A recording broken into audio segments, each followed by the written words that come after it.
But I do. That was DeChillis's first win. I know he's your favorite guy, but anyway. All right, we're back with Jay Sandos and talking a little bit about ETSU in terms of where do they stand next year. I was talking men's basketball. Scheduling came out. There's going to be a game against LSU. That'll be fun. Kansas, I think, is on the schedule next year. And also, we're going to be having a home and home again with Appalachian State. And that was revealed in the press conference today. Anyway, I mentioned last week that I would like to see ETSU and UNCA, and what I theorized was for a variety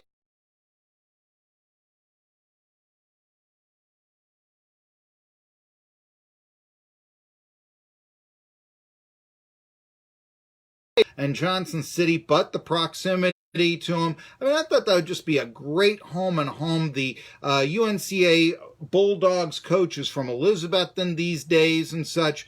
Do you think that UNCA might be on the schedule next year, Jay Sandos? I don't think they will next year. I think it'll be a couple years. I think Coach Morrell wants to try to get the ship righted before he plays ETSU. And, you know, that's the bad thing is because I think it would be such a good gate for UNCA because ETSU fans clearly make it to National Southern Conference Tournament. I know it's not the same thing, but, you know, they would, you know, they bring, you know, close to 700 to 1,000 every time they go to Western Carolina for a regular season following year. And, you know, I think Radford, Tennessee Tech, all those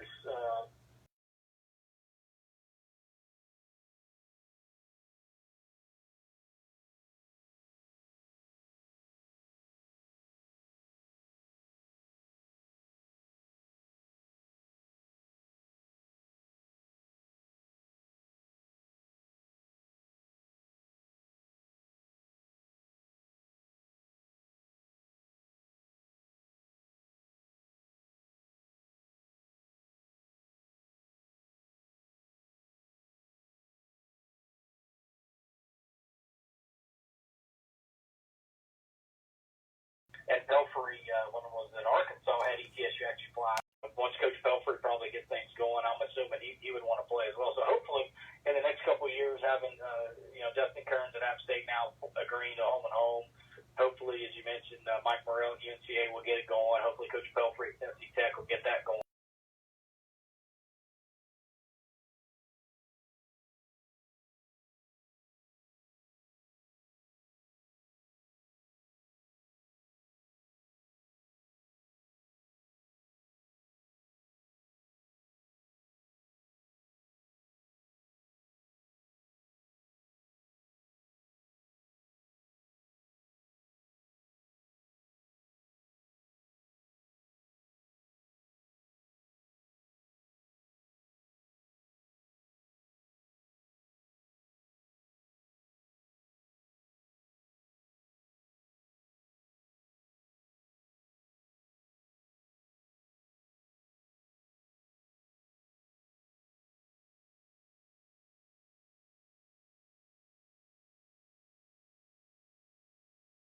Back in the day when they played something called a Watauga Invitational Tournament, and Hal Greer came into play in it and all this. And I believe that is, they were playing Marshall, who was the top team of the time, and I think that helped ETSU grow. I would like to see those big boys being played as much as possible, and I think that's how you establish yourself. But yes, if you can't do that, I'd much rather see Radford, UNCA, those guys, Appalachian State. I mean, in all honesty, or Georgia Southern, or somebody like that. I know Georgia Southern used to be in the so, you know, those are some intriguing things when it comes to scheduling and such. So, anyway, let me change to football. Who's the quarterback going to be for ETSU next year? Boy, I wish I had that answer. I mean, I wish I do too. So, I know, obviously, they got a freshman quarterback coming in. They've got the transfer from Coastal Carolina. They've hosted a couple of other quarterbacks that have come in on visits, and it wouldn't shock me if by July or August they had at least one more quarterback in battling for it. But my guess is it'll be somebody brand new, and it probably won't be a quarterback that was a quarterback in spring.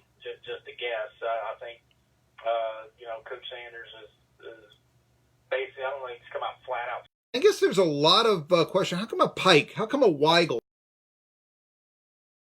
sign a free agent contract? I think there were only 7 players out of the Southern Conference that signed a free agent contract with the NFL. Is there any hope that an ETSU player off of this past team could play pro football somewhere, anywhere? I mean, I know that Austin Herink is doing it in Finland, but I'm a bit skeptical because I've been around baseball and I kind of know these, Finnish baseball league, Finnish football. You get 1,000 people at the ball game, this sort of thing. A question I just have for you, Jay Sandos, is how do you think there is a chance pro football? I thought he got a look. And J.J. German, I thought would have been the one that might be the easiest one to get a look at. I guess just because kicker didn't even get a look because he went through a kicking camp and performed very well there.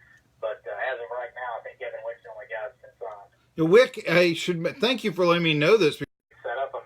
I think somebody tweeted the other day that you could brand new teams, put 13 guys on a team, and you could have a 12-team league by itself. So it's I don't know that you can because even if you brought a kid in who said that he wants to bring in a kid to redshirt, let's say they bring in a kid to redshirt, and then he has 3 good years, he can still grad transfer on you when he should be playing his senior year, primed, ready to lead your team. They're now going somewhere else. What the right answer is, because I don't think there's anything the way it's set up now that a league could do. I mean, because you're seeing even guys at high that are leaving. So I don't know. I mean, I think it's an epidemic across pretty much all of the spectrum. I think UMBC wide left. So, I don't have access to the transfer portal, but if you go to, I think I listed all the D1 transfers, and I just clicked on by school the other day and was taking schools that had upwards of 8 to 10 guys leaving. So, the bad thing is it seems to be the new norm, rather they're grad transferring or, gone now, Marky, is a situation where you come in as a freshman and maybe okay time, and then you're really ready to take that jump your junior and senior year. I mean, reason are just aren't doing that. And I don't know if, the mentality is more the AAU type deal. If I'm not playing here, I'm going to go play somewhere else. I don't know if it has to do with people's handlers. I don't know if it's one thing if a coach leaves, and I get that. And I'm not anti if a coach leaves.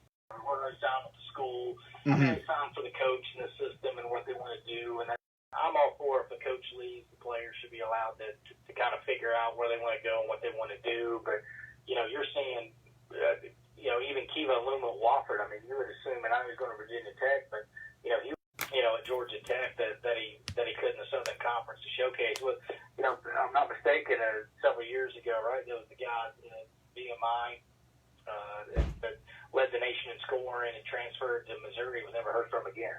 Mm-hmm. So, yeah. We've seen this song and dance before. It's Conley, I think. Passer, right? I think his name was Conley. Yeah, his name was Conley. I remember that. And he was leading scorer. VMI always has that one big scorer, and then the rest of the team is sort of, Anyway, I got 40 seconds left. Big question here. Do you have any names? Who might the next SoCon commissioner be?